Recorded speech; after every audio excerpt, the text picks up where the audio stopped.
Facebook is broken.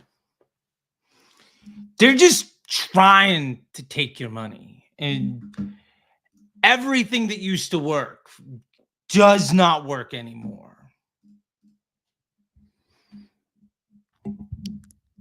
That's complete bullshit. So here's the thing. You're going to find a whole lot of people that say a whole lot of things that sound like I'm not taking responsibility and I haven't been paying attention. So today, not only am I going to debunk all of that victim mentality that is a lack of leadership and understanding, but we're going to debunk all that nonsense and give you the confidence to know exactly what and why. And yes, the sun is setting in the world. These are actually live. Like time has gone by, and little Charley's on the inside right now, right? She is not with me for this session. She can't put in the hours. She's already put in a lot of hours today. So it's gonna be us, fam. And let me hit this AC. Boom. Boom. Oh wait, there we go. Power button. Oops. Anyway. As always, please go ahead. If you want a $150 gift card to Disruptor School, go ahead and share this live feed anywhere on socials and send it to me. And I know there's some people that have done it already. And like, look, I'm in the zone. We're in the arena. As soon as I get out of the arena, I will hook you up. Don't worry. And like all other lives that we've done, we today are going to have another giveaway this session, another one. Yeah. So go ahead and drop Disruptor in the comments section to join the spin to win. So let's get down to it. Right now, I'm going to share something with you that nobody else will. And to be fair, they either aren't sharing it with you because they don't know, or it's because they don't give a damn about you. And to be fair, those are not mutually exclusive positions. They can both be way better at selling than actually driving results and not care about you. But those things we talked about earlier, Facebook is broken. Nothing works the way it used to. You don't ever have to feel like that. So I was talking with my man earlier today. I think he's over on the Instagram side. What up, buddy? Cherry Hill Shop. And I felt like, you know what? This type of information needs to be known by everyone. Everybody needs to know the digital marketing calendar by month. Why and when everything happens with your ads. And we're also going to dive into a whole bunch of YouTube questions and all of your questions live on the chat. I already see one of them popping up. And hey, Miguel, nice to see you. All right.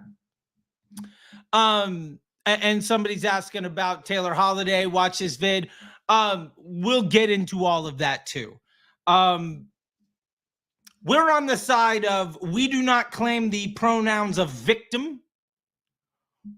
And we don't run a business based on lies, manipulation, a lack of responsibility, predatory pricing, and a functional lack of knowledge about what we are paid for. No, I'm in the business of making it so that you never need anybody else. Right? If you come into the Facebook Ads MBA program, it means that you're never going to need any other help. If you come into Disruptor School Inner Circle, now, yes, most people end up staying for years, but at some point they're only staying because of the community and because there's new classes every day and the new masterclass. They're getting unlimited access to everything, but they've leveled up. And the Disruptor Agency Brand Accelerator program is not an ad agency where my hope is to get you on the hook for 3 months, then put you on to like the once you've gotten off the onboarding team, now you go to the other team of folks where we may or not fire them tomorrow. Who knows? And their job has nothing to do with the success and failure of your team. And hopefully every call just basically starts with a successful sales pitch of, we spent X amount of money, and this is how much credit for all of the success of the entire rest of the team we deserve credit for. Now, the Disruptor agency, our brand accelerator program is, how do we make it so that you don't need us anymore? And like we've been talking, all day about the latest graduate, increase the LTV by like 30%, increase the AOV on the first purchase by like 20%, organize their Facebook ads, got them to a point where they legitimately feel like, we don't need these folks to run our ads, and we know how to do the business construction, and we figured out the PSM, and we figured out, like, they've gotten to the point where they've graduated above needing our help. If somebody operates their business by making you dependent on them, then that person ultimately does not have your best interest at heart. And when it comes to digital marketing, something where if you do it right, anybody can do it in a couple hours a week, max. The idea that you should be paying somebody your hard-earned money for them to set up a call where they take credit for the rest of the team's work and your hard-earned energy, in my opinion, is just an intellectually dishonest space. So let's get into it today. This is a brand new thing. And I'd love to share this, by the way, with everyone. So we'll figure out a way. We'll figure out a way to do that. I probably need to set up the many chat. As a matter of fact, give me 24 hours. Or if you're watching this after the live, it'll probably be live already. But we'll figure out a keyword. Let me know the keyword you think that would be best. But right now, we're going to share. We're going to just go ahead and share this. Where's it at? Where's it at? Come on. Where's preview? Where's preview at? I want this one. Oh, open with preview. Okay. There we go. Boom. All right. Ladies and germs, here we go. All right. Now, this is information that anybody running ads for a long period of time should absolutely know. And information that most people will never share with you. And to be fair, information that most people that should know it actually don't. And I don't want that to come across as a pejorative. I totally understand. Like, I've been in the game for over 12 years. For what it's worth, I did go to college. I have 3 college degrees. I learned this before digital marketing, before Facebook ads existed. And to be fair, these known things that have been happening for over 100 years are impacting your ads right now. So what we're going to do is break down month by month everything you need to know, why and when everything happens with your ads. And if you have any questions, please go ahead and ask. I can't answer a question unless you ask it. And we are here today because Disruptor School is about empowering the community. It's about demystifying Facebook ads. It's helping you see more success and less stress so that you are less and less dependent on their bullshit. All right? Now, between the break of the last session and this one, I did run up to Dunkin' and get myself some espresso because Daddy's running on fumes. But you all give me so much. I love it. All right? So let's get through Q1 and then to get some of your questions. And we're just going to plow through some YouTube comments. All right? So the digital marketing calendar, why and when everything happens with your ads. Charley Titchener. That's me. Founder. Nice guy. Founder of DisruptorSchool.com. Guy that's regularly bringing brands to 7, 8, 9 figures, multiple D2C exits, and all around just like, if you want to know what everybody's going to talk about in 2 years, you can listen to me today.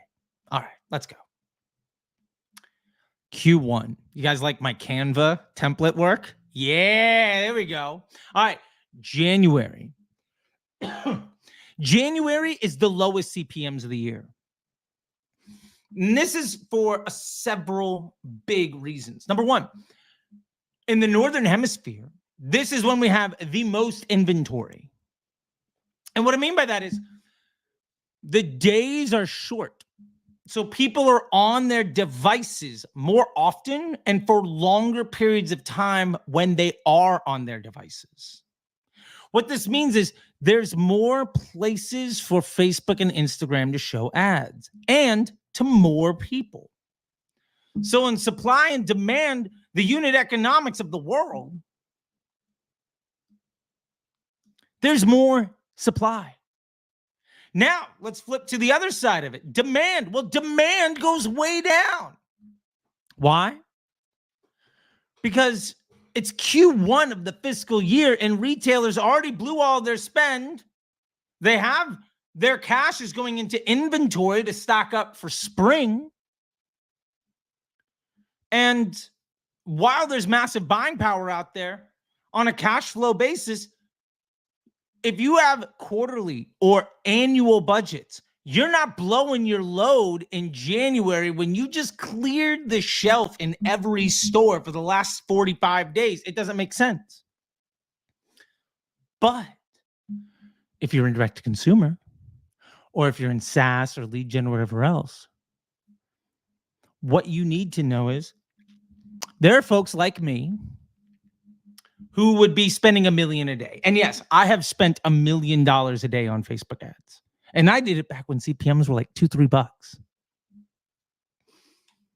And by the way, it took like a week for an ad to fatigue. So if anybody says ad fatigue's a given, remember ad fatigue is operator error.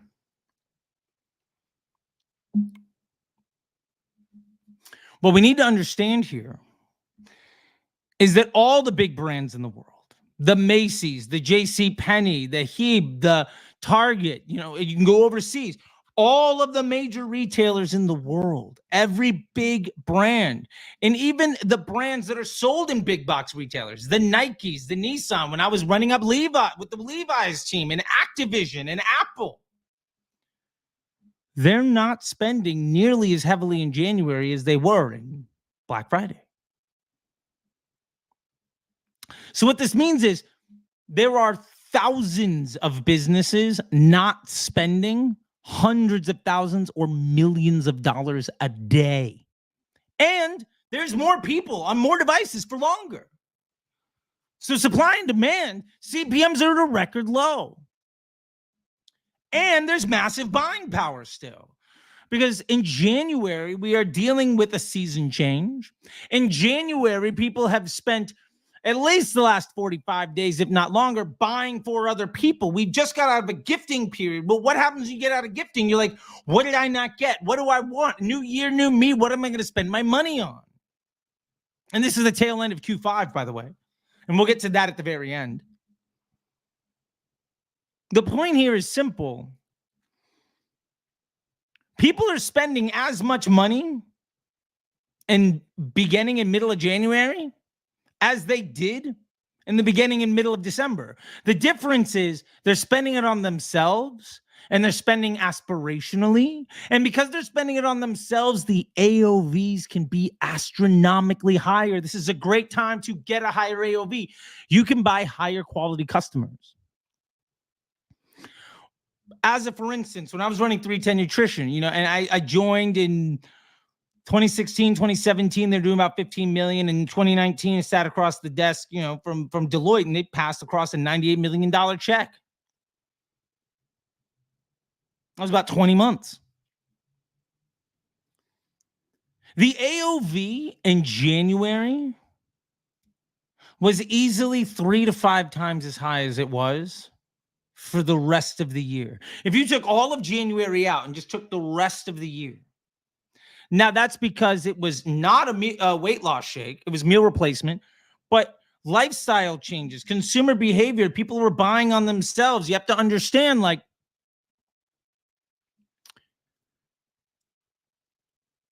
if you're willing to make an investment in yourself, and I come to you with a buy 3, get 1 free, you're far more likely to do that in January than you are in November. Now, a lot of folks will still run up the trial. We're getting a lot of trials for super cheap. We're discounting. We're getting customers. You're getting the worst quality customers because remember, price-conscious consumers are price-conscious, not brand loyal. When people spend a lot of money, they're making a commitment to themselves and to the brand and to their future. And like, if you got a 3-day pass to the gym, you might go once. If you get an annual pass to the gym, you're still probably not going to go every day, but you're likely to go at least a dozen times, if not a lot more, especially if you get a trainer. The point is you're willing to invest in the person that you want to be. And remember that spending, people don't buy what you're selling. They're buying what that can mean for them. And if you ever watch Mad Men, that's one of the things that Don Draper was so good at presenting. Right? It's not what this thing does for you. It's what this thing says about you to yourself and to other people. And January is the lowest barrier of the entire year to get that to happen. So if you're reading the tea leaves, it's the lowest CPMs with the highest correlation to aspirational buying, which means you can get the highest AOVs for the lowest price. This should be your most profitable on a margin per transaction basis month of the year. Or you're going to be smart. And instead of stacking a giant margin, you're stacking a ton of volume of higher quality customer. Because when Q2, Q3 comes around, those customers are going to be in your email list. And when Facebook is broken, which chuckleheads and cost cappers and all these other nonsense folks say every year at the exact same time every single year. Instead of turning off your Facebook ads, which you know you can't do because you have inventory and you bought that inventory on credit, but you can't pay your rent on credit cards. You can't pay salary on credit cards. You need cash flow. Well, if you spent all of January getting aspirational buyers, let's say you got 1,000 of them, and all you needed to make it through the week was an extra 20 sales, can you get a 2% conversion rate on those higher quality customers that have already heavily invested in your business? That's a substantially more effective thing to do than to slash your prices. And what's the Taylor Holiday one? Because somebody brought him up here. His tweet that just pissed me off. Keep your bids low and your budgets high. Right? That just intellectually dishonest, ridiculously disrespectful to the bank account piece of advice that legitimately costs people thousands of dollars, if not their ability to operate their business every year. And again, we had it in an earlier session, but you can just set up an automated rule to make sure you don't spend through everything. And he won't even give that piece of advice. And when I've confronted him about this in public, he's just like, well, operators should be, on top of their stuff. Okay. So you give shit advice to destroy somebody's business. When they take your advice and things go poorly, it's their fault. I mean, I get it. You shouldn't take bad advice. The problem is there's nobody out here saying that, by the way, this is a snake oil salesman. There's a fucking wolf in the hen house. We're 18 minutes in. I could probably cuss. Oh, well, YouTube. I apologize. We might not be able to monetize this one. Oh, well. Oh, well. This little session might have some struggles. We'll see. We'll see. I think I got to pass on like one or two of these. After that, it's going to be tough. Okay. So let's get to February. What do you say? By the way, again, drop Disruptor in the chat. And at the end of this, in about an hour and 30 minutes, we're going to do a spin to win. Winner gets a free Disruptor School hat delivered to you anywhere in the world and a $100 gift card to disruptorschool.com. I almost called it to Facebook. All right. And we'll do a little review of disruptorschool.com if you don't quite know what all that is. But let's keep going. Let's stack more value, right? Why are you here? February. All right. This trend stops. Around the second week of January, we begin to see this aspirational buying behavior cease, right? Q5 is kind of over. And we'll get to that in a bit. Here we go. Mike with the comments. Entering. Yeah. Oh, man. Yash, Per, Mike. I love it. Keep it coming. Also, those big brands are going to start spending money again. Why? Well, because they've got things to sell. Remember, they stopped spending money because they have all that cash flow. They're paying for inventory and costs and doing all the planning and stuff. Yeah, but now we've got Valentine's Day and we've got the Super Bowl. We've got mega buying holidays and big media things. You know what happens then? Remember before we were talking about retailers blew all their spend and they pulled back? Well, by the second week of January, especially rolling into February, that's over with. Now, we still have massive amounts of inventory, and this is probably the month with the second highest inventory of the year. But we also have more competition from folks who are willing to spend $1 million a day and not make a penny for it. When I was spending $1 million a day, I was doing that on engagement campaigns. There was no, to be fair, at the time, the Facebook pixel didn't even exist. Conversion campaigns didn't exist, but they weren't link click campaigns. We weren't, and at the time you had to put a pixel on every single action on every single button, and they were all individual pixels. We weren't even trying to make money. Think about it. There are people out there spending 7 figures a day, 7 figures a week, where their KPI has nothing to do with sales. Which means they're getting the same eyeball that you're bidding on, but for cheaper because they're not trying to sell something. Which means that end user on Facebook or on Instagram isn't a button. It's not like TikTok being QVC. It's just, oh, that's funny. Oh, that's cool. Oh, that's kind of a thing that's interesting.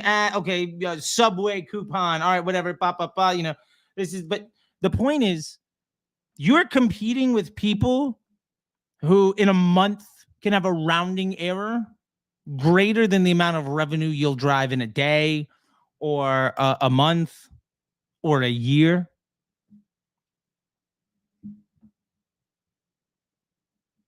And they don't even care about making sales. I was spending $1 million a day for CBS television. They don't even sell anything. We were just trying to get Wheel of Fortune to win Sweeps Week. Now, to be fair, what we did was spend $1 million to make sure the Wheel of Fortune won Sweeps Week and had to rewrite the rules around the 20% rule on Facebook because when you show the Wheel of Fortune game board, it violates the 20% rule. So because of that, we working with the engineering department, we were able to push through that the 20% rule only had to apply to the thumbnail. So we could have the Wheel of Fortune icon be the thumbnail and then auto skip on all placements so that we could get the game board into a video. That was me. Amongst others, but I was, none of it is all one person. So what do we need to keep going with? And thank you so much value already, Jimmy. Yeah, that's all we do here. That's all we do, right? It's not like a whiteboard. And I've got half a mind to pull up this whiteboard from our man TC or TH over at CTC of like, here's the measure incrementality and exclusion. And just like, homie, that is not at all how you measure incrementality. That is, and then there was something about like, these two lines look the same. Clearly they're correlated. Yeah. But also like Google searches for the word sus is directly correlated with the stock price of like Viacom or some really dumb thing. I forgot what it was. I'll pull it up here. Hold on a second. Why am I pulling it up on my phone? This is great television, right? Or great radio. Let's see. What was it? Okay. Lululemon's stock price is directly correlated, incidentally, to the amount of Google searches for that is sus. Maybe two lines that kind of look similar with no context aren't causational. But hey, he's just a guy running a big data company on top of an ad agency. What does he know? He shouldn't be held accountable for knowing what he's talking about in public. Whatever. All right. So February, the buying power goes down. We have a massive influx of spend. And budgets are discretionary. So these folks are forcing budget. Remember, budgets are often quarterly or annual. Now, if we didn't spend a lot in January, what do we have in February? Too much budget. So not only are we maybe going to blow $1 million a day during the Super Bowl, which, you know, you could easily do. I've done it. I bought a trending hashtag when Persil was getting introduced to the United States. I was part of that team with Henkel. I think we dropped $500,000 to buy a hashtag on Twitter to trend during the Super Bowl, and then had a whole bunch. It was a whole thing with the professional, all of that fun stuff. If you see Persil in the Target, understand. By the way, Tide has a 7-figure daily budget to own any keyword with the word laundry in it, so that you can't buy it. They're allowed to spend that much every day, so that you can't even bid on that term. There's a little PPC nonsense for you. And I respect it. Like, if you can just muscle people out, do it. Game, respect, game. It's the Wild West. Go for it. So in February, platform level costs go up and user buying behavior goes down. So what happens in the middle of February? Oh, Facebook is broken. Cost caps don't work anymore. Your Game Genie, your cheat code just didn't work anymore because now it's not operating with a thumb on the scale. Why did your cost caps break in February? Because of this. That's why. That's why it breaks every February. Now, sure, this year there were 3 days over a month-and-a-half period where Facebook had a data outage. Is that the reason that cost cappers stopped being able to run successful ads? No. It's because they didn't have any data integrity to boost a successful business model by using Facebook properly. Instead, it was just, let me pillage the existing funnel with underpriced attention. Oh shit, the attention got more expensive and people are less likely to buy. I guess the machine is broken. As just a note, when we're talking about integrity here, a good operator doesn't blame their tools when they fail at their job. In Disruptor School, every win is because of a team member. Every loss is because of me. I will fall on every sword and champion everybody else. Because that's the way the world works. And, you know, I'm not a... one of the do 3 cold plunges and run a marathon before breakfast, like small dick energy agency bros. I'm the guy that taught the guy that they learned from, and then like they're playing through a game of telephone on the playbook that I wrote years ago, and that's their entire business model. Just without any of the integrity parts. But they're really good salespeople. And to be fair, I'm not talking shit about everybody, but most agencies, most service providers are mediocre at best. The most popular ones aren't the best. Almost unequivocally, the most popular people aren't the best ones. And every now and again, you get super popular people that are also just amazing human beings, right? Like, it's kind of hard to say that LeBron James is a terrible human being, right? LeBron James is not Michael Jordan off the court. Kobe, right? I mean, and they've all, I'm talking basketball. Everybody's got their ups and downs, but like the most popular people, let me put it to you this way. The most successful salesmen are very rarely the people that are best at the job. And that's ultimately because very few people who are good teach for a living. That's actually why I started Disruptor School, because I found that I was helping people build 7, 8, 9-figure businesses year after year after year, exits and D2C, SaaS and lead gen and e-com. And ultimately, there was such a huge gap. And all of my former students and all the people that learned from people that learned from me were now teaching stuff that was generations below what I had already put out into the world. So I was like, screw it. I'm going to go out there and help people cut years off of the learning curve to save jobs and create jobs and help people achieve their dreams. Let's get to March. Buying behavior goes back up. Why? Well, we're not buying purely for winter anymore. As a matter of fact, spring is rolling around. Those big ticket items that we bought in January and Christmas and November, if they're at all consumable, they're all gone.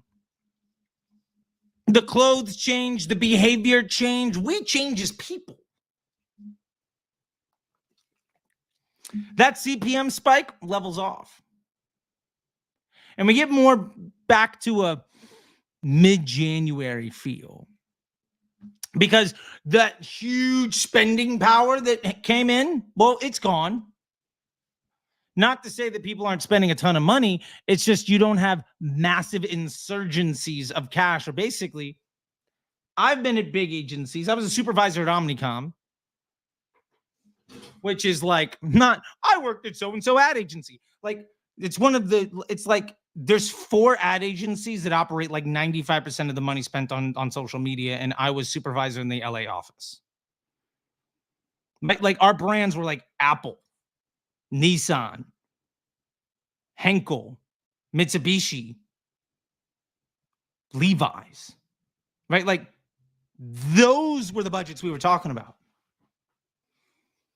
And some other stuff, CBS television and whatever else, Activision, right? The point is, like some people are trying to push sneakers. We're pushing Call of Duty, right? The point is, if I know I need to make my nut, I'm going to throw it all when people are buying. And I'm just going to do the same thing everybody else is doing. So huge spike in February, drop off in March. Now, there's more buying behavior and less spending, less external super spenders. I got to remember that term. Less, spending from the super spenders, but also inventory goes down. So inventory goes down a little bit. The outside forces drop dramatically and buying behavior goes up. So we see that things are doing pretty well. Mostly. Although towards the end of the month, what happens? Big companies have to spend their quarterly budget. Why is the end of March every single year difficult for small brands, small to medium brands? And I'm talking about for folks doing less than a couple $100 million a year, small to medium businesses. Well, it's because the folks doing a couple billion a year, if I don't spend my Q1 budget, I'm not going to get as much money next year. If I asked for 10 million and I delivered my goal at 8.5, do you think I'm going to get 10 million next year? No, we're going to spend that 1.5 somewhere else. So there's a spike that happens towards the end of the month because basically like, oh my God, we got an extra $4 million lying around. Let's just throw it into all these platforms. And that buying behavior that we talked about before, a little bit of a dip. So buying behavior dips, inventory dips a little bit, and then towards the end of the month, boom, big, huge spike in spending. So now you've understood why every February Facebook is broken. And why every January, man, these are the cheapest CPMs forever. We're back, baby. Every year. I've seen it for a decade. Like clockwork. And every year towards the end of March, people are like, I don't know if I trust our ad agency. Maybe it's time to start looking around. Start interviewing ad agencies, and ad agency turnover season starts in like June and July. It's because people are unhappy at the end of March. All right. Now, this is a great segment real quick. We're going to come back to all of this stuff. But we got questions mounting up in the chat and a lot of YouTube comments. So let's go to the YouTube channel real quick. Let's make a deal. I'm going to do 3 YouTube comments, 2 questions from the chat, and then we'll get back to it. All right? Maybe I'll take it back. We're going to do 5 YouTube comments because these things are stacking up. Like, it used to be a couple days ago. Now it's like hours ago. Like, we need to catch up. So all that being said, let me just shut up and let's put it on the screen and let's get to it. Let's get to it. Okay. YouTube comments. Boom. All right. Whoop. I'm zooming in on the wrong one. There we go.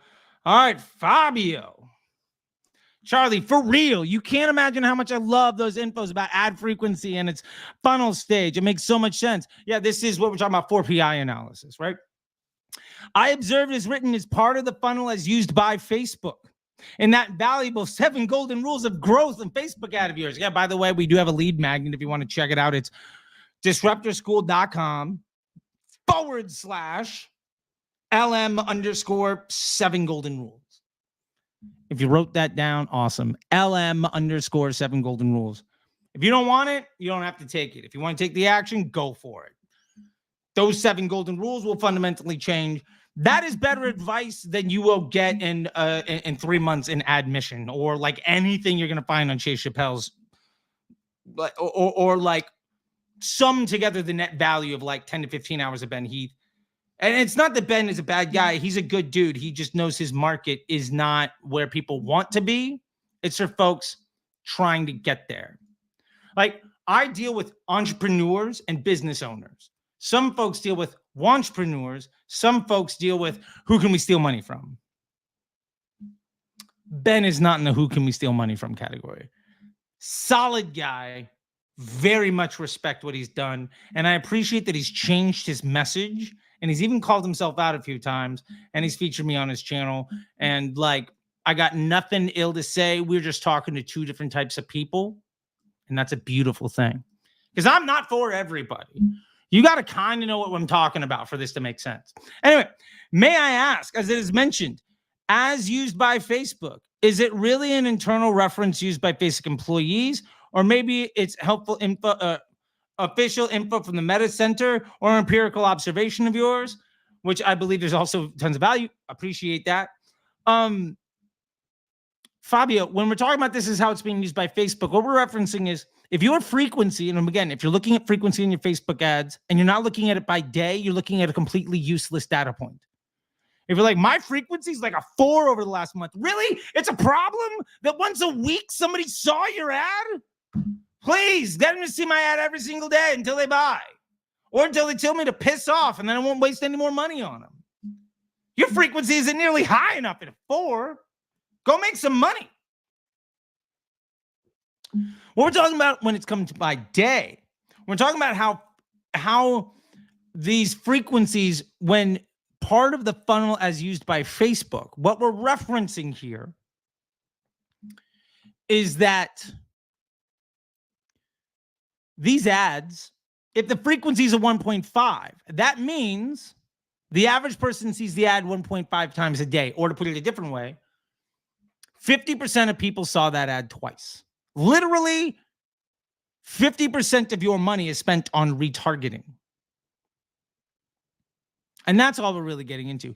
Understanding how much of your money is being spent on retargeting, even if you're putting in, like we talked about before, with the... I'm willing to bet good intentioned former ball player who completely missed the boat when it came to his looking at incrementality. If my frequency is a 1.05, that means 1 out of 20 people saw my ad twice. 5%. If it's a 1.5, that means 50% of people saw my ad twice. 1 out of 2. If my frequency is like a 2.3 on a daily basis, it means the average person saw my ad more than twice. That's what we mean by, is it prospecting? Did people see it once? Is it mid-funnel? Maybe 20, 30% of people saw it more than one time today? Or is it a bottom funnel? Is it a straight up retargeting ad where maybe everybody saw it at least twice? That's what we're getting into. And again, these are things that nobody else is talking about. It astonishes me that people still look at Facebook as like an audience-based thing, even though quite legitimately it hasn't been that since 2018. And a lot of these folks, like, I don't mean to make this sound a certain way, but we're just going to say it. I was farther along than they are now on the day they started 5 years ago. And that's just me being like, look, I happen to be the dumb kid with like an MBA and a BA and an associate's degree that interviewed really well. And Omnicom made a bad hire putting me as a supervisor when I had never had a day job before. But oh well. Facebook loved me because I knew how to run case studies and I had $1 million daily budgets and nobody ever wanted to talk. There was a period of time where nobody wanted to talk to the Facebook rep. Like, get out of here. We're running Yahoo ads. What are you doing wasting my time? I remember Tumblr reps used to be more valuable than the Facebook reps. Tumblr. Yeah. Caleb, do you pick custom thumbnails for 322? No, I don't. I know some folks do, but I don't believe in the custom thumbnail game unless I've specifically made artwork for that campaign, for that marketing effort. But if it's like, pick which frame from this video is the best one to show to somebody, some folks do, Caleb, and they swear by it. Barry Hot will swear by it. I'll bet you Dara Denny swears by it. I'll bet you the fire team, Higher Fire, like I'll bet you they're swayed by it. And you know what? They're probably right because they're great at creative. You hear me, fire team? I respect your game when it comes to creative. I just think you fundamentally misunderstand the data side of things. But if you built something and you have the whole thing laid out, go for it. Who am I to say whether it's right or wrong? I just know that when I pick, if you ever ask me which ad is going to work, guarantee whichever I say works, don't even launch it. Don't even launch it. I'm wrong every time. Fabio, fantastic. DM me, Fabio, all right? No, we're good. We're good, okay? DM me, buddy. All right, Fabio has very interesting perspective on CPMs and the funnel stage. In fact, I never paid it too much attention. Yeah, we were just talking about, in reference to the frequency that we're talking about, CPM is directly correlated to frequency, or it should be. It's not the incidental stuff, right? It's not like what Taylor was arguing for. And when I pulled up is this sus matching Lululemon stock price? If it's a bottom of funnel ad, generally speaking, the CPM is higher because you're showing that ad to fewer people and you're paying a premium to retarget folks. Instead of making more people happy, you're trying to convince a smaller group of people to do a thing, which inherently doesn't make them as happy. Like your ad is a billboard in the sky blocking a beautiful sunset. You pay higher CPMs for burdening Facebook. Man, Fabio is banging away. All right. We're gonna knock out one more of your things, Fabio. Okay. Lava out, Charlie. Really good insights. We'll double down on 4PI analysis. I manage around 4K a day in one ad account of mine and hitting the point where we need to be more profitable. Love it. Okay. Hook rated this ad. All right. Okay, here we go. I appreciate all the stuff, Fabio. Let's just keep it moving. All right. I thank you so much. All right. Casper Nilsson, 5502. Hi, Charlie. How does this rule work if we're focusing on tracking blended CPA? In other words, CPA on Facebook might suck, but the blended CPA is still great. First off, thank you so much for even acknowledging that that's a real thing. Most people I talk to are like, I don't know, I can't make Facebook work. It's running at $150. My business is making sales at a 20 and I can afford 40, but I can't spend more on Facebook. It's not efficient. What I'd recommend here, Casper, is this. If you can afford to spend more because your blended CPA is great, just spend more. Eventually, you're going to get to a spot where you're going to be able to identify a relationship with the amount of money you're spending and how Facebook fits in the marketing portfolio. And this is something inside the Facebook Ads MBA program. We talk about ecosystem ROAS. I was talking with an MBA student in Australia earlier, and he was like, I didn't do the ecosystem ROAS doc for a long time. And I really wish I'd done it like my second week. I can finally see. Like, I can understand incrementality across platforms in a blink of an eye. I immediately know what's working, what's not working. And I can begin to think monthly and quarterly. I'm like, yeah, bro, there you go. And he's like, man, this last week, every week in this month, my CPA is climbing. It's climbing. It's climbing. And I'm at like, man, I need sales for 25, right? And you use this exact example from Casper. I need sales for like a 25. That's the max. You know, it's like a 23 maybe is the max I can really do. And Facebook's coming in at like a 27, 28. I think I have to turn it off. And I'm pointing to him. It's like, well, you also raised AOV by like $7. So first off, Mazel Tov. If your AOV is $7 higher and your CPA target is 23, can we go back and say, hey, look, can I get $3 of that extra 7 as an allowable CPA across the entire business? Now, all of a sudden, you coming in at like a 25 and change, you're below target. Spend more. My Facebook is still going up. Great. Spend more on Google. Clearly, it's under indexed. And what happens when you spend more on Google? That Facebook number might get better, might get worse. Who cares?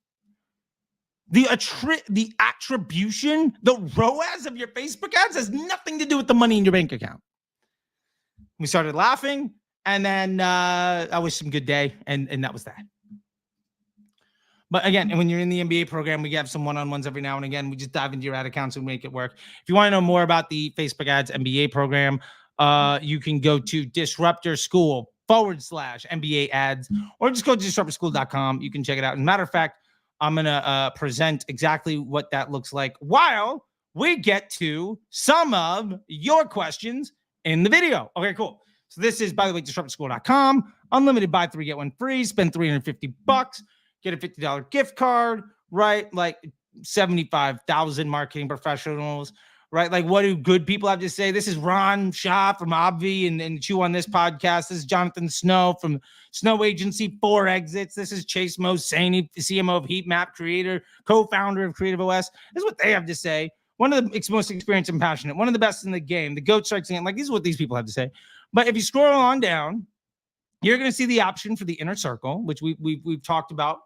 This is where you get access to all of the masterclasses in Facebook, all of the masterclasses in Disruptor School for all platforms, all of the SOP docs, so all the ebooks and everything else, all of the templates and worksheets and all of that stuff. Plus, there's a private community and a classroom. And I should probably share what that looks like, and we'll do that here in a little bit. And you can also check out the Begin to Win Facebook Ads Disruptor Bundle, which gets you the one campaign blueprint, which tells you how to build a campaign, the single most stable and scalable Facebook ad campaign you can build. You get the predictable profit scaling blueprint, which helps you understand cash flow, so you never need to make the complaint about being first order profitable or ever have a conversation with anybody about attribution ever again. You can stop wasting your time and your own breath trying to let somebody take advantage of you. And you can start focusing on building a business versus like being scared because today went bad. Or you can check out the MBA program. There you go. $6,500 for the standard, $12,000 for the premium. Check it out. All that to be said, let's get to some questions. All right. Just wondering why you beef Taylor Holiday. Just watch his visit on The Operator. Seems like an all right guy. Hey, look, I don't have any problem with him as a person. I think he's a nice guy. I have my own issues with him in like private communication. And I think that he's a very nice person who does exceptionally well at finding amazing talent. You know, Shireen, I think is her name. She just left CTC and she's killing it.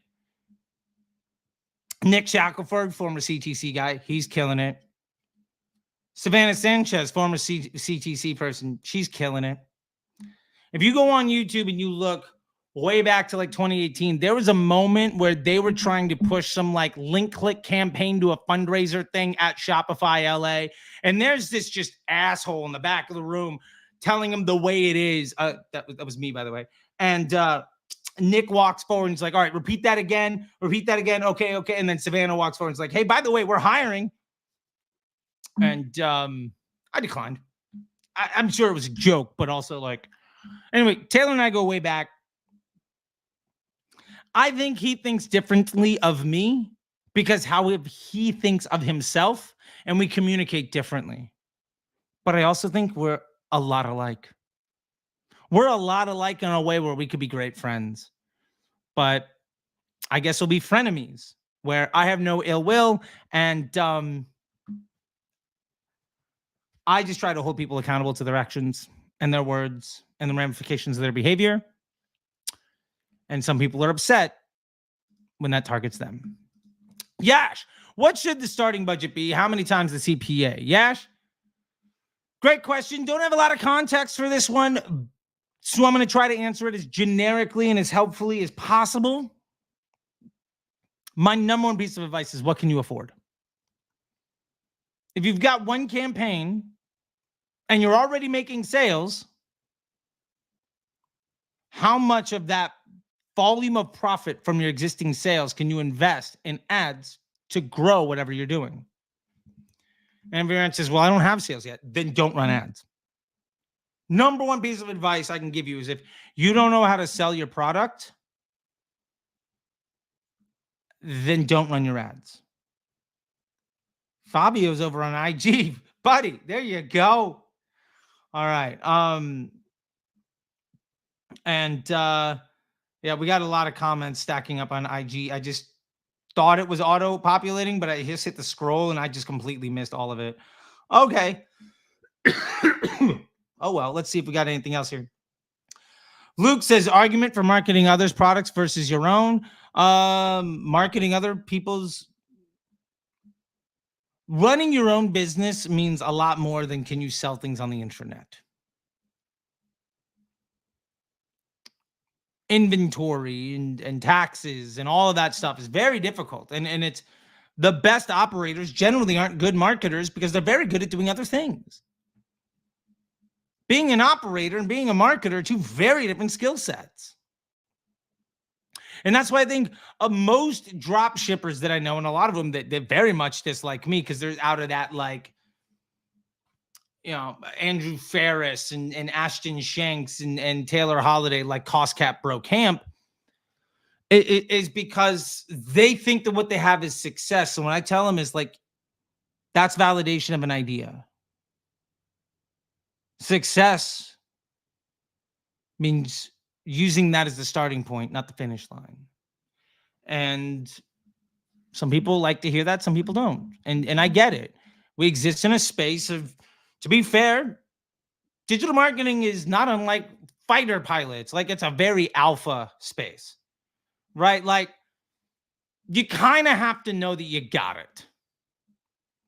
I see very, very few people who are kind of meek and shy that are also excellent digital marketers when it comes to being aggressive and growing businesses.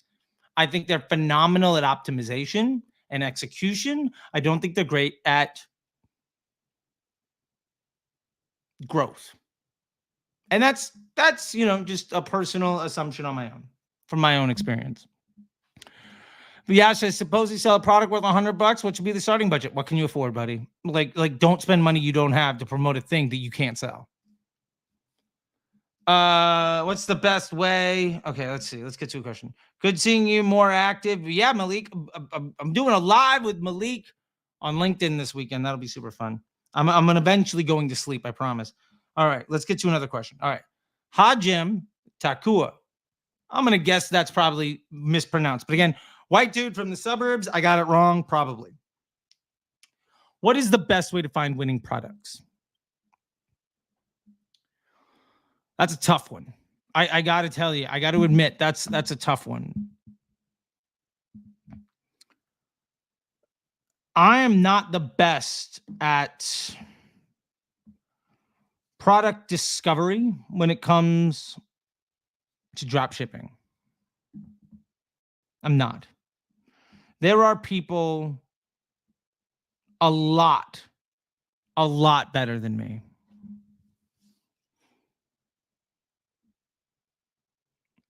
What I will say is that I would try to focus on not finding like a winning product. Focus on finding a product where if somebody buys it, I can sell them something else. That should be your criteria. If it's a one-time only purchase niche, don't mess around with it. Drop shippers are selling a product when they should be building a brand. I built a brand doing it. Anybody can do it. And I've laid that out in multiple videos on the YouTube. And I'm not going to be pulling up everything today.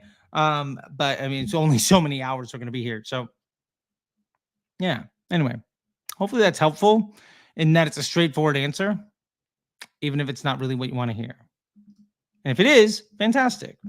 By the way, this is Disruptor School, 7-day trial for $100, and then it's $1,000 a month after that.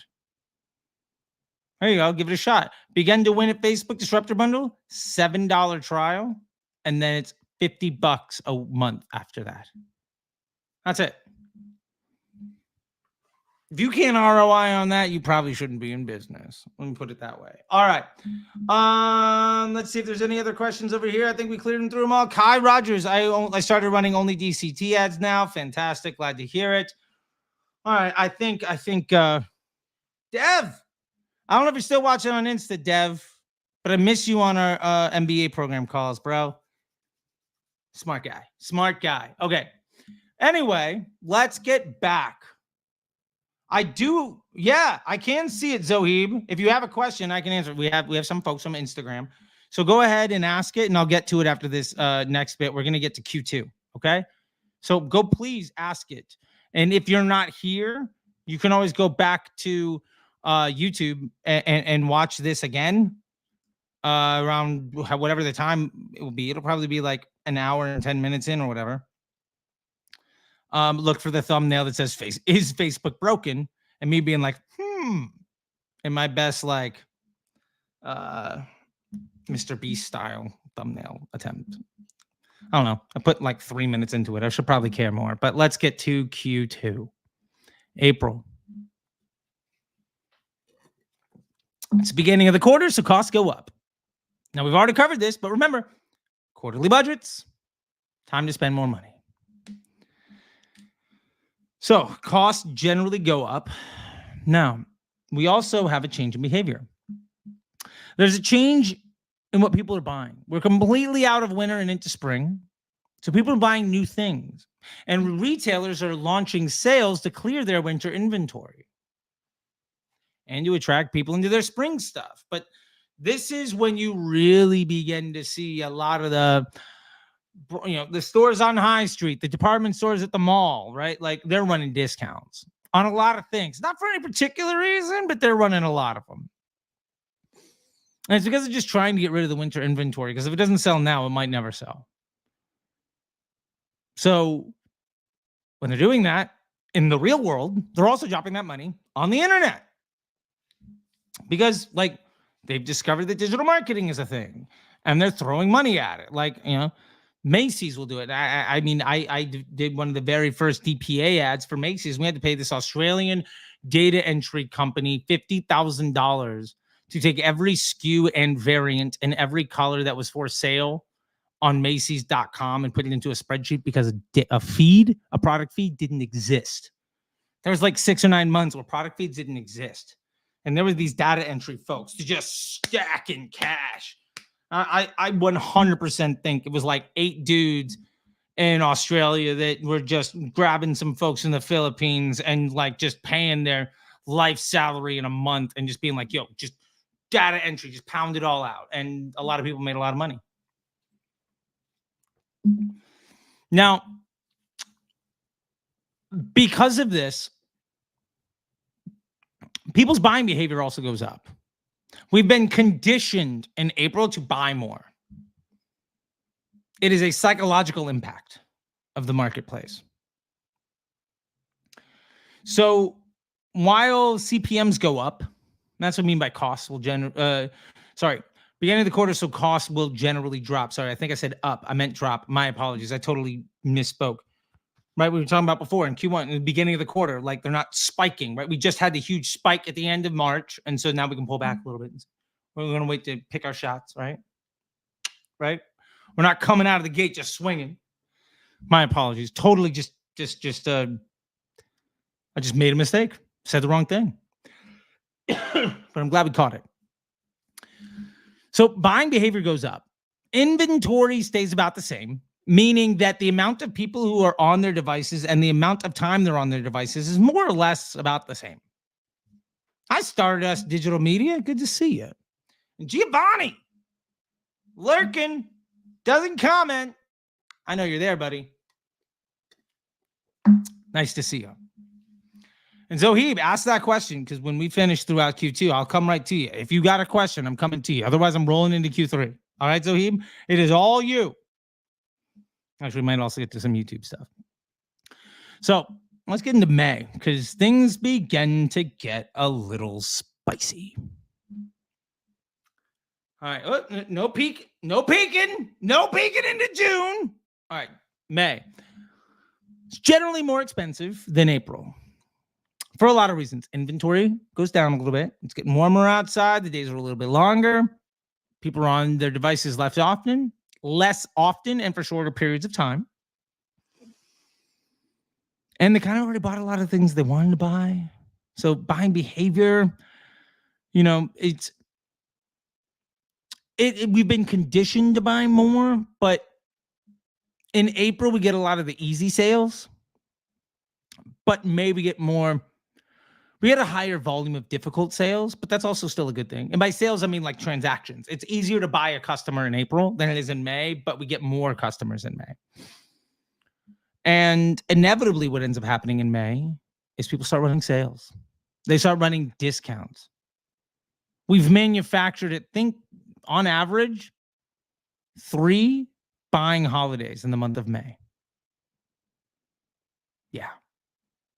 There's Memorial Day, there's Mother's Day, and there's almost always something else snuck in there. Which means like 1/3 of the month, everything must go. Why? Because we're trying to clear our spring inventory to pull sales forward before summer hits. So we can also sell a lot of that summer inventory and pick up our cash flow, because we know it's going to happen in the summer.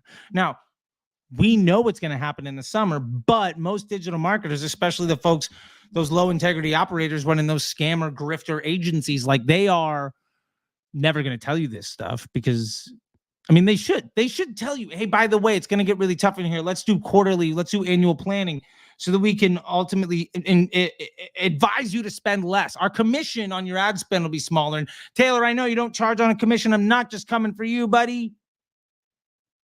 But again, there are so many advertisers in the world that listen to what you have to say, Taylor, that run their own business, that don't run on your business model. They haven't seen the contracts that you have. They run their business model in other ways. So when I talk about your practices, I'm also talking about the disciples that you have that copy everything except the business model, because they can't get people to pay $20,000, $30,000, $40,000, $50,000 a month. And they don't have the attorneys to sue people if they cancel their contract.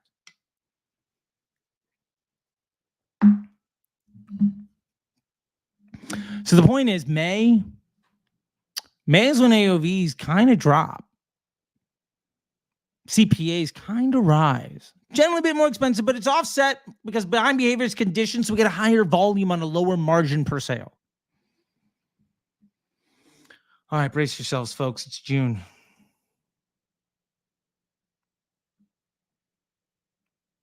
Costs go up. But buying behavior, this should be behavior, but I clearly, I had a baby on my lap. Give me a break. Buying behavior goes down. Costs go up, but buying behavior goes down. Way less inventory. Supply and demand starts to really get out of hand with what we've been used to all year. This is where the folks that that identify with the pronouns of victim and butthurt start throwing things out there like Facebook is broken. Nothing works anymore. I give up. It's like, homie, this has happened every year in June for over 100 years. Hey, Taylor Whitworth, nice to see you, buddy. On the Insta, popping up. What up? Drop a hey. So we have to be really mindful of this. And by the end of June, beginning of July, it really starts to get hard. But this is important. This is important to know how many customers you got in the beginning of the year so that you can start to get repeat buyers. Remember, we talked about instead of running a bunch of discounts in Q5 in the beginning of the year, just let me get all those trial folks and see if I can get them to buy heavy. No, sell them get huge bundles. Huge bundles. Get folks to be pot committed, emotionally invested in your business.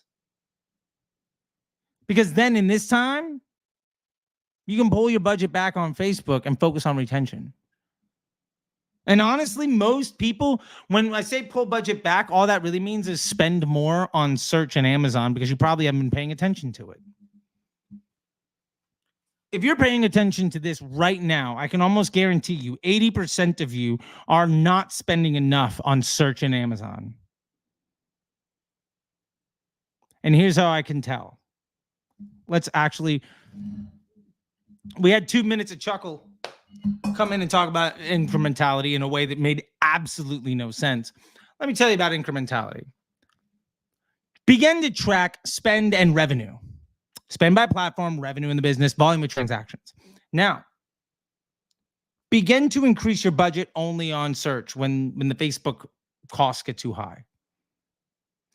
If your added spend on search results in a drop in your blended CPA, you're getting incremental results. That's how you measure incrementality. It's an analysis called shape of the curve, but you got to make sure you don't have incidentally correlated things. And adding budget to Google and getting sales are not incidentally correlated. This is what we call bad data with a good salesman versus just good data from somebody that actually gives a shit about you. Differences of approach, right? So to the question of why we're beefing, I'm not beefing, just trying to correct him so that people don't suffer because they listen to what that person has to say. And Taylor's also said, well, hey, look, if you have a problem with what I'm saying, then tell me how to do it the right way. Motherfucker, I've been telling you for years. And then you take offense. All right. Might not have been the best idea to get this like triple, but whatever. I love you people. We're going to keep this going. So focus on your retention. I guarantee you right now, if you were to look at your ad account right now, you'd have a good idea of what's going on. But if I were to ask you, what is the value of an email address? You would not be able to give me a unit value. And more importantly, what's the value of an email address you got from a lead capture? And when does it depreciate past the point of profitability? Day 10, day 14? If you don't know that, then you're collecting a whole bunch of potential energy and then wasting it. It's like buying 37 gallons of milk because you want to put a little bit in a bowl of cereal and then, oh, it all went bad. And like, oh, milk is expensive. Yeah, you bought 37 gallons to fill up 3 fucking bowls of cereal. You didn't even have to buy 1 gallon. Oh, you mean I didn't have to spend $100? I could have spent like 4? Yeah. You're not using your assets properly. That's the problem. So focus on these things in June. All right. Now, Zoheeb has not, for those paying attention to the home game, has not asked the question yet. So we're going to keep going. Mind you, for those that want to get into the spin to win today, when we're going to cover it in about 45 minutes or so, drop Disruptor in the comments section, and then we'll do a live spin to win. Winner gets a $100 gift card and a free Disruptor School hat sent to you anywhere in the world. And I've been asked, and yes, if you've already won, I'm going to remove you from eligibility. Just for what it's worth. let other people have some. Okay. But you can use code B2G1 on the site on Disruptor School. And let's just walk through exactly what Disruptor School is, because I get this question all the time. You can use that and get buy two, get one free on any of the stuff here. Right. So if you shop the school, you go here, best selling, you can get this SOP and that SOP, and get this one for free. Right. Maybe you get this one, and then you grab yourself a gift card for free and just use it later. Why not? You can grab any one of these things, and yes, it will be in the order of the value. You can't get a $7, and then go grab $1,000 one for free. It doesn't work like that. Although it used to. Somebody got it. Shout out to them for letting me know. And I saw it in the receipts, and I was like, well done, sir. Well done. Tip of the hat. Tip of the hat. But what we have in Disruptor School is all these SOPs. These are ebooks. These are guides for you to be successful. We also have the PSM course. You can understand how to appreciate your profitable scaling margin. In fact, all the Facebook ads SOPs are in this bundle, this Facebook ads bundle. It's all of the ones that are in white. You can get it here for one price. So instead of 147, 127, 67, whatever else, it's 247 for all of it. And to be fair, you can drop the code WAGMI and you get 20% off on that. But you can come in here and grab the complete Facebook ads bundle and the Begin to Win Facebook ads bundle. And then you're like, but I also know I got to get that email. Charlie was just talking about the email thing. Is there anything for that? In fact, yes, there is. We have masterclasses here. This one, email capture and convert. You can come right here, and then you can at least triple the unit value of all the emails you get and make way more money in the first 10 days from the leads that you capture. This is taught by Philip Rivers, one of the best email marketers in the game, hundreds of millions in sales, has exited agencies. This guy knows what he's doing. And you get the SOPs, you get the docs, you get the live videos, you get the walkthrough on everything. Like, this is a very holistic masterclass. And in Disruptor School, we have that. We also have affiliate marketing from Noah from Social Snowball. We have Google Shopping made easy, right? We've got Mastering YouTube SEO, the person that helped me build my YouTube channel to over 20,000 subs in the last year. Boom. Literally wrote down everything from thumbnails to script design, all that stuff. Intro to AI and assisted copywriting, right? How to build a winning Facebook ad account, the creative strategy guide from Sarah Levinger. Like, every single little step that you need to take in order to build your business, we have it here. And you can also see we have them in ad accounts, ad agencies, affiliates, AI, how to boost your AOV, auditing ad accounts, business development, consumer psychology, content, copywriting. We got more. The point is, the best marketers in the world are coming away and giving what they do better than anyone else, so that, like, you can make an entry-level employee be able to do that work. Like this building from the start, this is literally the blueprint on how Mute 6 was built. All of the documentation. Your retention as an ad agency will probably 2x just from grabbing this. Is that worth $250? Yeah. Google search? You don't have Google search down? Here you go. Google search masterclass. Boom, boom, boom. It's a bundle. Comes with the SOP. Notion docs, videos, ChatGPT instructions, and basically you download the Google Ads app and you take some of your best Facebook ads and using a little bit of wizardry from our man Raul, who also teaches a monthly class inside Disruptor School, a live workshop for a Google Ad account. You have Google Ads designed specifically to create incremental lift on your best Facebook ads. Easy peasy. I've done this myself repeatedly. It takes about 90 minutes, top to bottom, your first time, and I've gotten through it in like less than 30 when I knew what I was doing and I was prepped for it and stuff. 30 minutes to increase your incrementality and reduce your blended CPA, and it costs you $350. That's what we give here. These are the executional pieces that you need in order to level up your team. There's influencers in UGC from Danil from Incense. How to build a brand GPT. Mastering your newsletter marketing from Marketing Max, like the greatest newsletter marketer in the world, literally telling you how to drive revenue with a marketing newsletter. Just everything. That's what we do at Disruptor School. Okay. So let's get back to these comments here. All right. Muscle Boy 1463. All right. What do we got here, Muscle Boy? Hope you're doing well. I am. Have a quick question. This is on by the way, this is the video we have on simple Facebook ad automations. This is basically how you can automate, like, I'm not sharing the right screen. Wait a minute now. That's on me. I'm a dum-dum. Boom. This is the video we put up. Simple Facebook ad automations to boost your revenue, increase free time. This is how to use automation to run your ad account so you can be working like an hour a week and outperform everybody who day trades. Zach.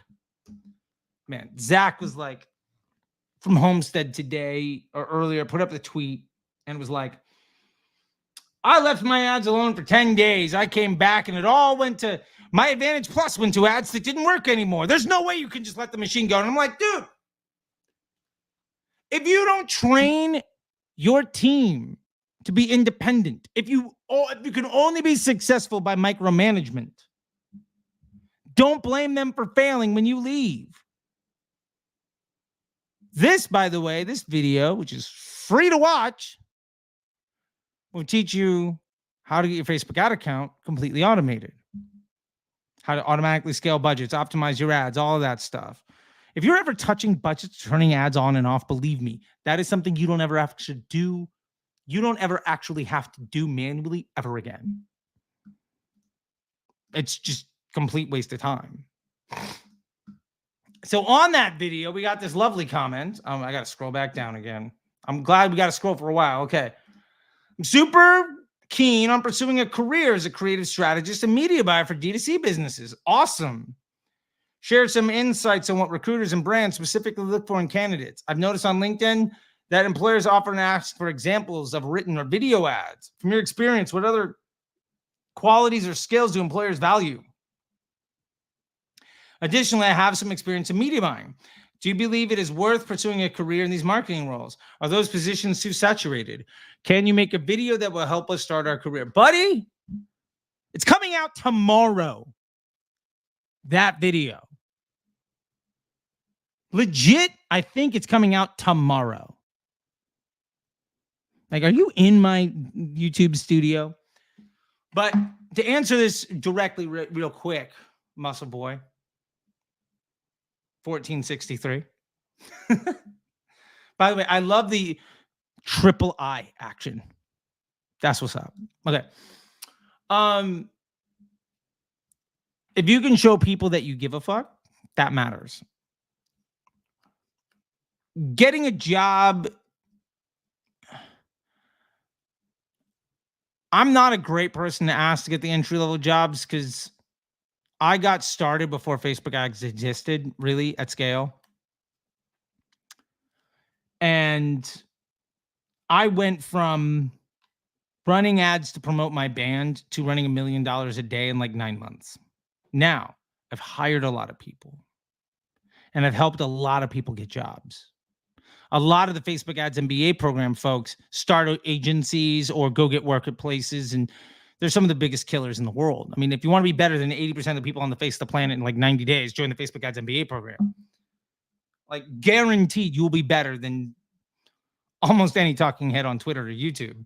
That's for certain.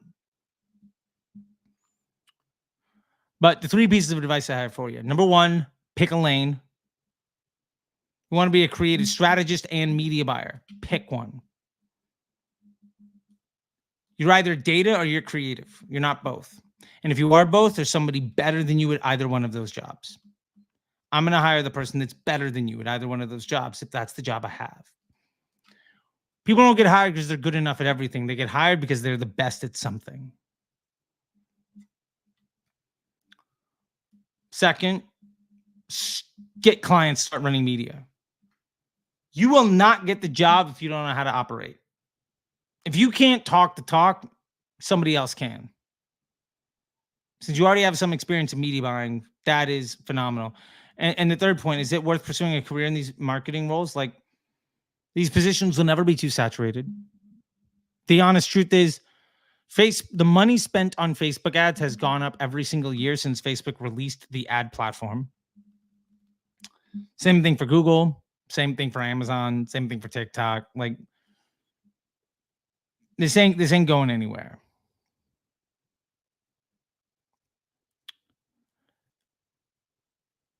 Now, here's what they won't say out loud. I'm going to say it out loud.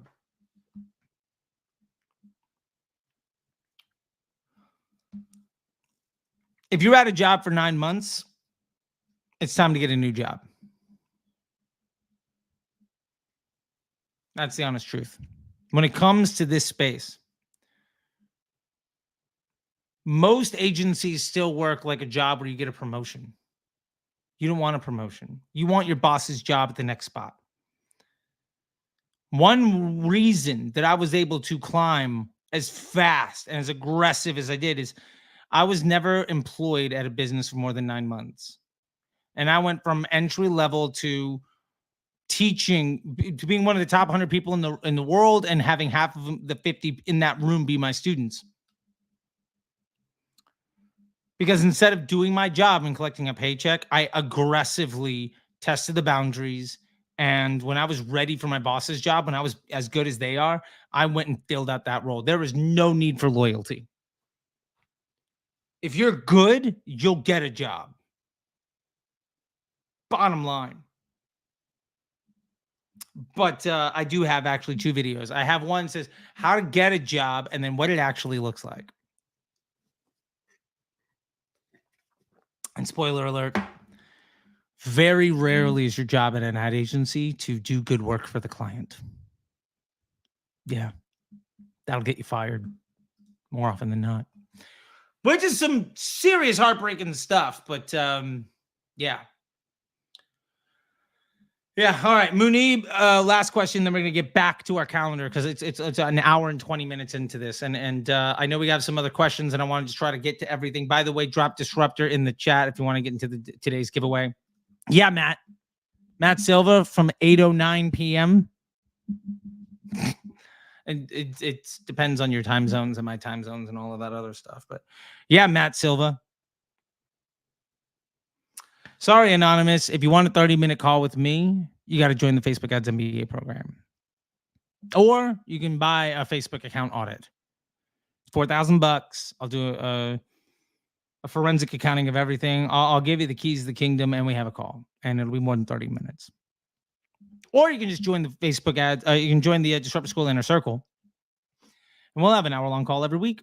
That's $1,000 a month. $100 to get started. Do you have $100? Can I provide you enough value? We're like, man, it's $30 a day to stay here. Can I make $35 a day? Can I give you enough value that you're like, wow, $35 a day, that's it? And to be fair, the average person has been in there for years. So the answer is yes. Okay. I know we got some more questions. So Munib, does broad targeting also work on YouTube? I'm not the guy to ask. I am not the YouTube guy to ask. But Munib, if you join Disruptor School Inner Circle, you can ask our Google team, and they'll give you the right answer. They spend ungodly amounts of money on YouTube and Google search and shopping. They're the folks that did the Google shopping, the brand GPT, and the Google search ebook masterclasses, which are some of the most popular things in the school. So that'd be my answer. All right. Whew.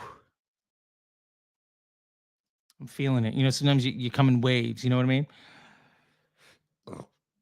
There we go.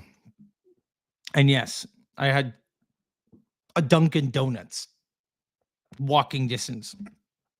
So that's where my triple came from. All right. Let's get into Q3.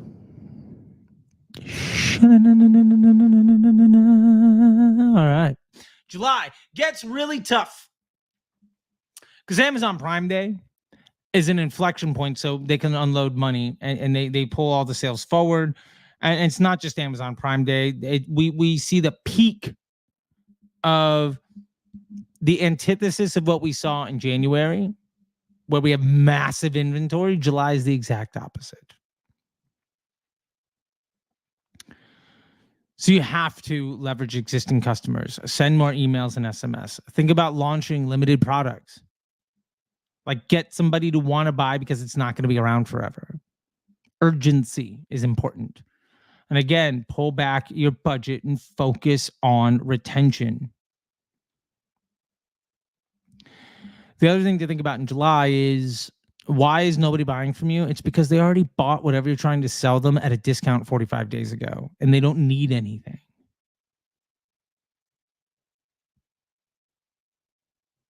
If you're not spending a ton of money, don't expect your customers to. Like, it astonishes me how many people assume the numbers on the screen to behave differently than they are. Those are real people. And at least in America, we have it's been getting better the last few years, but there's a gap in the wage, right? Like the cost of living was going up faster than the wage was. Now, not to get political here, and I'm not trying to do that, but over the last few years, a certain style of leadership was put forth to reduce that wage gap. And to be fair, in America, the wage gap now is greater than it was during the Great Depression. Like the gap between what you make at your job and the standard of living was better in the 1930s than it is today. We just have more access to debt and denial. And that's just an unfortunate truth. All right, everybody, it's August. All right. Buying behavior starts to pick up. People start to buy things for the fall. All right. Retail spending is down. Oh, thank God. Those people dropping millions of dollars a day that don't give a damn about making sales, they're getting out of the way. And this is where the best operators begin to really test their Black Friday, Cyber Monday bundles. Because remember, during Black Friday, Cyber Monday, what are we not doing? We are not discounting products. Do not discount your products on Black Friday. Price-conscious consumers are not brand loyal. Very, very few of you have enough brand equity that somebody will buy at a discount and then come back and pay full price ever. And if they're buying because of the discount, they will buy from the next person that gives them the discount. Figure out how to give somebody their entire LTV in one purchase and then discount that. Because if you can get it in one sale, that CPA will be a lot less than the 3.5 transactions you're paying $35 for. Instead of paying $105 to get those transactions, maybe you can get it for $60, maybe $70. You could probably double your margin on things, which also means you can massively improve your scale, which also means if you've been paying attention to what we're supposed to do in January, you can stack up people that are ready to buy. And if you start in August and you figure it out, what happens during Black Friday? Well, we'll get there. But the point is, for those playing along the home game, the world gets a lot easier for you to make more money off the people that come to your store. Your revenue per session and the volume of profit you make gets a lot better. And you're going to have a bunch of people talking about silly things like contribution margin and ROAS and MER. And you're going to be talking about, sure, but money? I get it. There's this nice math. And you sat down, you laid this whole argument out. But my bank account is bigger. Your way, my bank account goes down. My way, my bank account goes up. I don't care how many new math equations you come up with. One of them puts more money in my pocket, and it's not the one that says discounting or focusing on MER or like ROAS or contribution margin. It's understanding business fundamentals on cash flow. August is the time to start testing that. Now we're into September. is the end of August, early September, things start to swing back in the favor of direct-to-consumer marketers. Direct-to-consumer behavior consumer. That probably made sense when I wrote that sentence. Oh, well, whatever. By the time you download this thing, it'll be fixed up. But this is the 4-month period, 5-month period where every one of those people that was playing the victim card in February starts posting out of context screenshots of their Shopify. Now, they don't post their ad account, or they post their ad account with the attributed revenue, but don't actually account for COGS or incrementality or any of that nonsense. Because again, why would they? If things aren't as sexy, why possibly would you promote that? At Small Dick Energy has no space here. Now, in September, your Labor Day weekend is the biggest sale of the month, so spending is waiting for that weekend. Now, why that's important in September is because there's a big surge. Remember, we were talking about quarterly planning and everything, right? There's a big surge around that. So spend is waiting for that weekend. It hits, but it doesn't return back to nominal. It drops back again because we're dealing with the waves, right? Of the retailers, of the big spenders. And this is when you start to really hit your Black Friday bundle pushes. You'll be like, well, Black Friday starts in November. Screw that. Black Friday starts at the end of August. You're just branding it differently. You're doing bundle testing. By the end of September, I want you to have tested at least 3 to 10 times as many offers as you will have live on Black Friday to see which one ultimately gets you the best PSM, profitable scaling margin. I want you to know, based off the results from August and September, when Black Friday runs around, which one of those offers gets somebody to buy a second time. If your LTV is $105 and you can sell a bundle for $120 in August and September, and then in Black Friday, somebody comes back and buys again, if they buy for like $80, $90, you've doubled the LTV of that customer. And you probably paid less because you were making the sales in September when everybody else was knifing each other in the streets, running discounts. And it was easier for you to make the sale on Black Friday because you're probably able to just send an email. These are the things, again, nobody else will tell you because either they don't know, in which case you shouldn't listen to them, or they do know and they're not telling you, in which case shame on them and you shouldn't listen to them. If people aren't telling you these things, I'll put it this way. If I'm trying to find an expert to listen to and they're legitimately either ignorant of or not sharing basic information that's been known by every decent business operator and anybody that got a master's degree in business for decades, and that fundamentally is the difference between success and failure for my business, I'm not going to listen to them again. Hold these people accountable, or they're just going to continue to run their snake oil salesman grift shit. All right. Whew. Hitting the home stretch here. Hitting the home stretch for this one. We're gonna bring this back up because I've been asked about it a lot. So we're gonna just throw up the Disruptor School Inner Circle while we ask some questions, while we answer some questions from the chat, and then we'll get back to YouTube. Again, this is step-by-step training. Not just in Facebook, but Google, CRO, email, creative development, YouTube, SEO, like everything that you need to know. TikTok, influencer, newsletters, email, like it's all there. Unlimited access to all the masterclasses and SOPs. Daily lectures and classes. Weekly masterclasses. Live monthly workshops in Facebook and Google Ads. Exclusive mastermind community and Disruptor Bot access. Plus, you get access to the Disruptor School Classroom, which is all of these lessons. Every one of these things here is a Q&A session and a screen share deep dive, question and answer with articles written and quizzes and all sorts of stuff. There's hundreds of them in there, and they're all searchable. It's $7 to enter. $1,000 a month after that. Sorry, it's $100 for 7 days.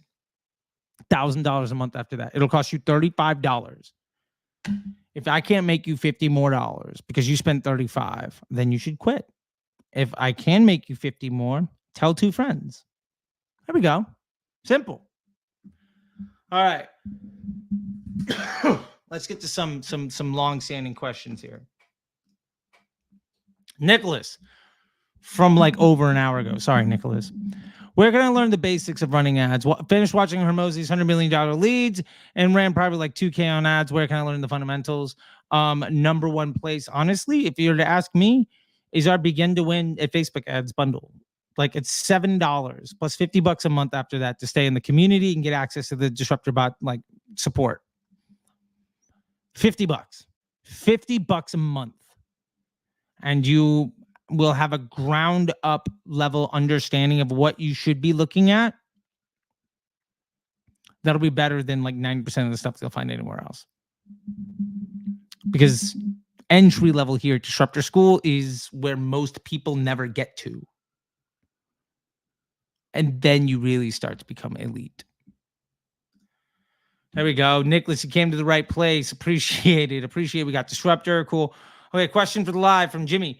How can we effectively convert an older audience, particularly those age 55 and above? Do you believe this group tends to be more skeptical about making purchases online? Number one way, Jimmy, make ads for them.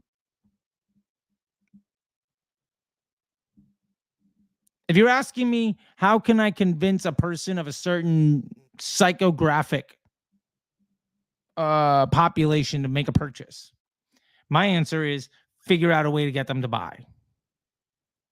Which is not necessarily the best answer, but it's an ad problem. And I don't think these folks are more skeptical about making purchases online. In fact, they have more disposable income. Fun fact, again, not trying to get political, but just for whatever it's worth. There is a thing called the Conservative Talk Radio Network. Right-wing conservative talk radio in the United States, owned by what was at one point in time the GOP, which has now been, there's been a hostile takeover of the party, and that's a whole other thing.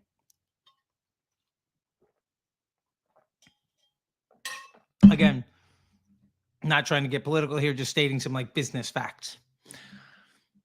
That business of the Conservative Talk Radio, one of the reasons it exists is because they know their core consumers over the age of 55, and those people are actually less skeptical and more apt to spend on anything you tell them. When you run ads on radio, and I know this because I used to be a Conservative Talk Radio host, and I also had other things going on.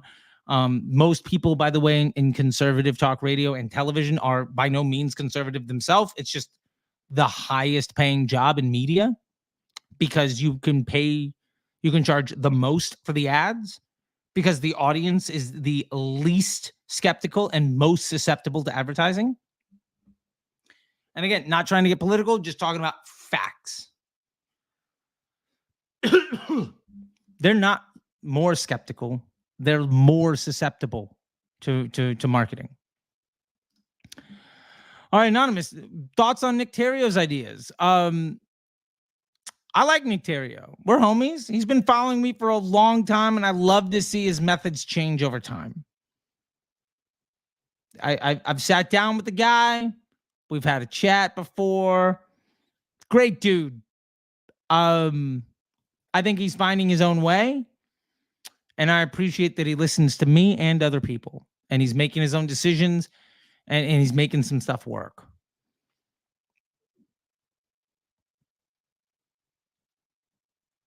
Politely put, I think he's figuring out a lot of good stuff. It's great to see him grow. And I can tell that he's been watching my stuff because over the years, his message has changed. And also because he's told me. But what I teach, he'll take some of it in, he'll try it, and then regurgitate it in his own way. So I would say he's probably one of my biggest advocates. And as somebody who I know has been watching me for a long time, also Dara Denny is another person in that field, like Ben Heath, I appreciate that their message has changed because they've heard me, they've tried things, and then over the weeks, months, years of time, they come back with their version of what I told them here, right? So I tell them something, they internalize it, work through it, all sorts of stuff, and then tell you here. And you can listen to them here, or you can listen to me over here and save, get it from the horse's mouth if you want it. Okay, do you plan creative briefs for brands? No, I don't. I am absolutely terrible at creative. Have you ever seen my ads? It's literally me just yelling at the screen using CapCut. I'm terrible at it.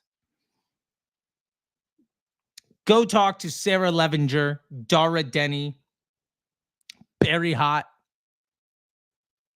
and I think it's Josh at Fireteam. They are, and they're exceptional. And if you want people to do stuff, check out Creative OS. Check out my man, Fraser Coachell. Elite. He's actually got a masterclass on creative coming out as well. We have, I think Sarah Levinger is having a product drop this week. Fraser's is coming out, I think, next week. We got a lot more stuff coming. Matt says, is this live? You betcha. All right. Can I comment? Disruptor, but only a 30-minute call? No, sorry. Okay. Let's see. I scheduled a call, and the guy I spoke to wasn't very receptive once I told him I was doing $30K a month. How long ago was it? Was it Sam? If it was Sam, I doubt it. If it was Bruno, well, Sam's taking calls now. Put it that way. Anonymous, I don't know who you are. But also, if you just want to jump in, just go to disruptorschool.com and click the button for Facebook Ads MBA program. You can schedule a call through doing all this. But if you're just ready, if you don't want to mess around with like, do I want the premium? Do I not want the premium? If you're ready, you can go to disruptorschool.com and just do that. Let's get rid of all this other stuff, because if you join the MBA program, you get all of these other things for free. Boom, you can check out.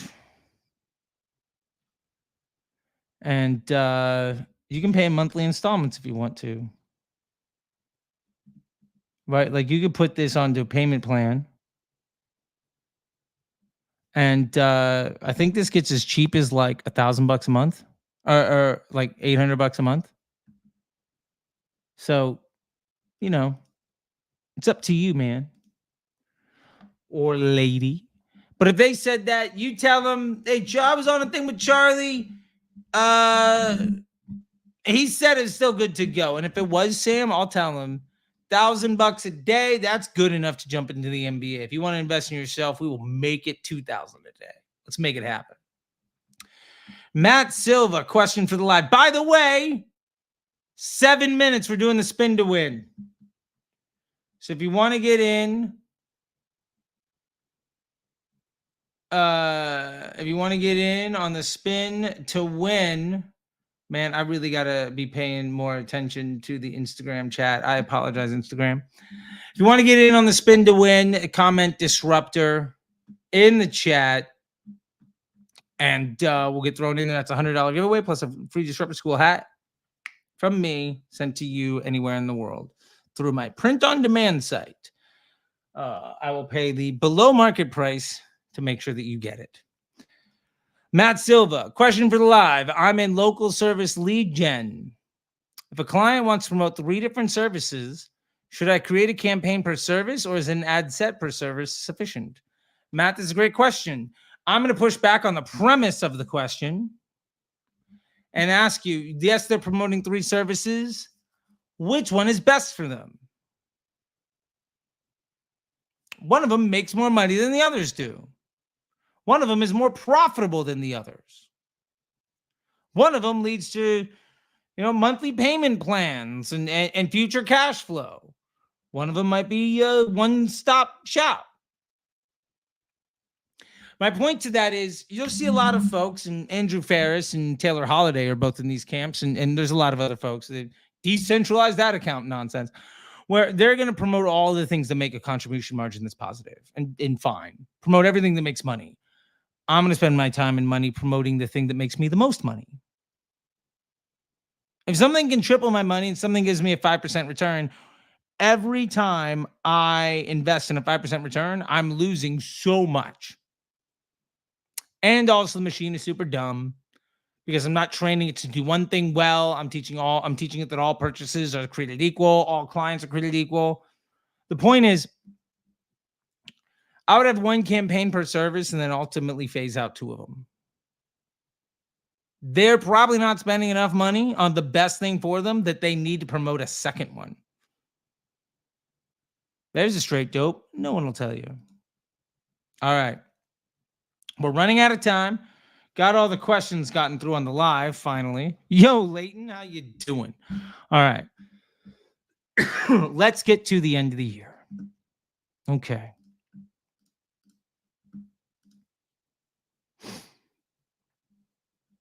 Q4 and Q5, September and October. Start to hit Black Friday. And 50% of the revenue is actually from late September. And the brands who focused on building bundles on higher quality customers in the summer count flourish. I should really have proofread this before showing. Customers in the summer flourish. I don't know where count came from. Oh, well, whatever. We are multi-lives in deep. All right. I'm a human being. I felt like I gotta spin this up in the downtime. And hey, look, there we go. By the way, Songwriter Sandbox, generating 100K a month is Inner Circle or FBA, the Facebook ads MBA, the way to go. Honestly, if that's profit,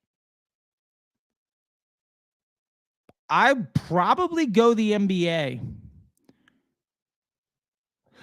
Master the MBA stuff because all of it's lifetime access.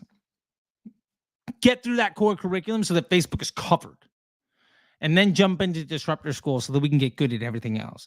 But be like a 1% level marketer when it comes to Facebook ads. And then you can come around. He said, not profit. Homie, the premium version of the Facebook Ads MBA program is $12,000. And you can check out the standard for $6,500 and upgrade anytime. I'll tell you this. The average person takes about 10 to 15 weeks to get through all the curriculum. Some folks move faster, some folks move slower. And you can put it on a payment plan. Like, you don't have to pay it all right now. I can put it on a credit card and pay it off over the next couple of months. Or you can book a sale, you can book a call with Sam and like, hey, dude, I can do $4K and then I'll do 3 and 2 installments over the next 2 months. Fantastic. Or $4K and then 4 and 4. I don't know what I was thinking. 10. Oh, well, whatever.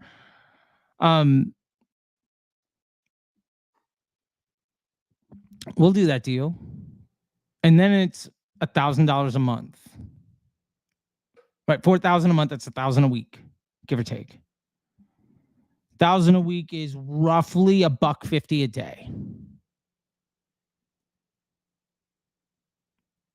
Do you think you could cut spend by 75 a day and then only have to pay half of that price out of your pocket? And by the time you get to week 5, week 6, week 7, you're going to be scaling up anyway because of everything you learned and because of the time of the year. So you will have already gotten so far ahead and then just been scaling your ad account anyway, so that profit will pay for the rest. People do that every year. And that's what I would do, Songwriter Sandbox. And please feel free to DM me on any social if you have any other questions. And if you're ready to go and be like, man, I don't want a sales call, 4K over 3 months, I'll do that. Just DM me, man. I'll send you an invoice. We'll get you on a payment plan. You don't need to take a sales call. If you're ready to go, man, like, let's get you in. You could be in there tomorrow. You be in there tonight. Maybe not today. But yeah, you tell me you want it to go. We'll get you in within the next 24 hours. Like if you're ready to go, I'll get you in tonight. All right. In between sessions, I'll if you're good, I got you. Now in September, October, the brands who struggle are the ones who acquire cheap customers rather than the high value ones.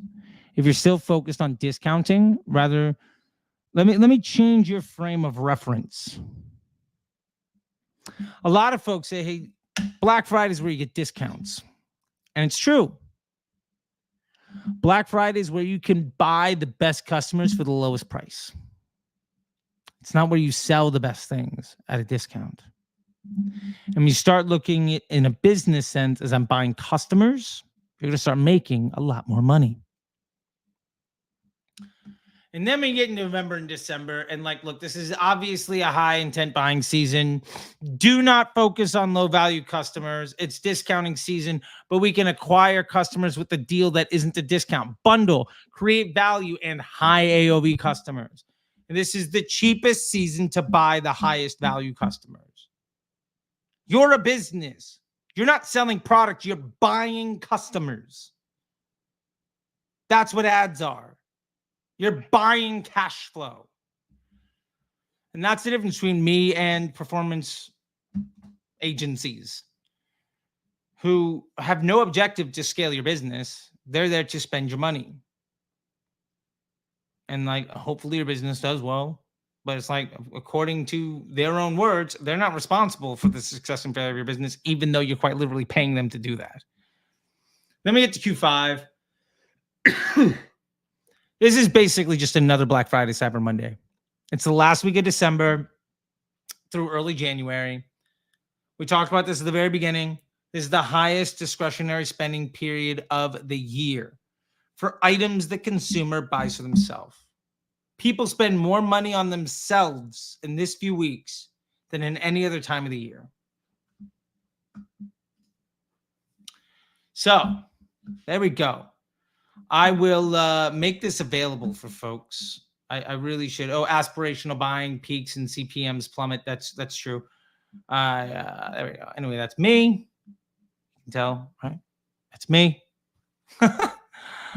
Also wearing Dandy Del Mar today and in that picture. Love Dandy. Thank you. I hope you found this helpful in planning your efforts. So we're going to move this microphone so I can type. And I think I'm getting a headache. Oh, well. Hydration. Hydration is essential. So please hydrate. All right. There you go. All right.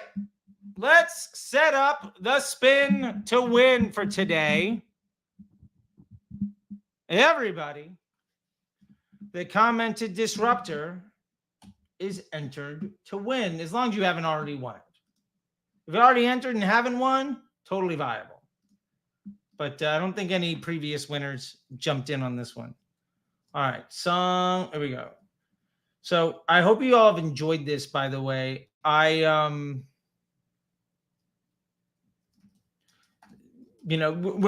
trying to do this all for a good cause. And I really appreciate you all being here. And I'm trying to take my time to make the least I can do as somebody that has to help get to those who want and are willing to do the work. And hopefully all of the work that we do here allows those in need to get some help. And that's really what this is all about. I think, unfortunately, a lot of folks flex on how big their bank account is or how nice their car is. And to be fair, I don't give a shit. I don't give a shit about your car. I drive a $35,000 Kia, but I also own a house in LA and a place in Manhattan. Flex on your car all you want. I got real estate. And I measure the success and failure of what I'm doing by how many of you get confidence and success and are able to create jobs for people in your community. That's what it's about. That's what it's about. And we know some of y'all should have sold your business a while ago and you done fucked up. So anyway, spin to win. Whoop. Ooh. Ooh. Hey, Mike Armstrong. Awesome. I'm already talking to Mike next week, I think, buddy. Super excited. I also talked to my business partner today about you, and we were just we had a chat over before when I was making dinner, and my wife was taking care of Charley, and yeah, dude, we're stoked to chat with you. And we were talking about things. I was like, man, let's make it so that everybody walks away from this conversation very happy. And so I'm stoked. And if anybody else wants to know more about the Brand Accelerator program, don't have a lot of spots. And I think Mike, if we can do anything in the world, Mike will take one of those that's available. But people graduate from the program all the time. And I'd love to help as many as we can. Talking to somebody tomorrow, talking to somebody next week. And Mike, don't worry if that person tomorrow, regardless if they jump in or not, we got room for you, buddy. All right, we got room for you, Mike. Don't you worry. Where's your name, UDIP? I don't know, UDIP. I didn't see you comment Disruptor on the Instagram. Didn't see it. All right. So, everyone, I hope you guys have enjoyed this. We're going to take a break here in a bit, and then we'll come back with another session. Just again, this is Disruptor School. Disruptor School is all about selling. I want you to get direct access to the people that actually do the work. What do the people who actually do the work, what do they actually do? And I want you to learn from the best experts, right? Not pay a lot of money to go to a conference to hear some sales pitch on stage from somebody that hasn't done the work in 5 years. You know who you are. And, you know, you don't have to take my word for it. Like Ron from Obvi allowed me to put this on the site. Ron says, Charley is one of the most experienced and passionate digital marketers I've ever met. Our team has been engaging with him for years, and he knows what he's talking about. Now, I don't know where the inflections are, but I'm going to take a little bit of creative license. All right. Jonathan Snow from Avenue Z, founder of the Snow Agency, 4 exits. One of the best in the game has put together a dream team with new stuff dropping all the time. And no one else is doing this. It's true. No one else is doing this. And the immediate ROI is priceless. Disruptor School is the truth. I appreciate that. You know, that John let me put those words under his picture on my site. And it's not a lie. Like I've had people that the $7 began to win that literally the next day. I was having a call with my man. I had a chat with my buddy earlier. He's like, I went through Chase Chappelle's thing and I knew he was scamming me. He just wanted my money. And I've talked to all these people and I know they don't care. I was not having 2 chances left. I was giving it one more shot. And I tried your 322. And instead of giving up, I ordered more inventory. Instead of having to sell my machines and go back to being a trainer, I started spending more money on Facebook. And I got more confidence and more understanding what I'm doing. And I actually met that guy once. Not John, although I have met John. We've hung out. We've had cigars, we've gotten steaks, we've had some good times. And this is my man. I'll leave his business to him. I don't think he'd mind me saying Cherry Hill Shop, by the way. Great business. Check it out. Local LA apparel made by dude. Like over there. Solid guy. Met him in person, and like the funniest thing happened. We went out to get pizza on my street. We sit down,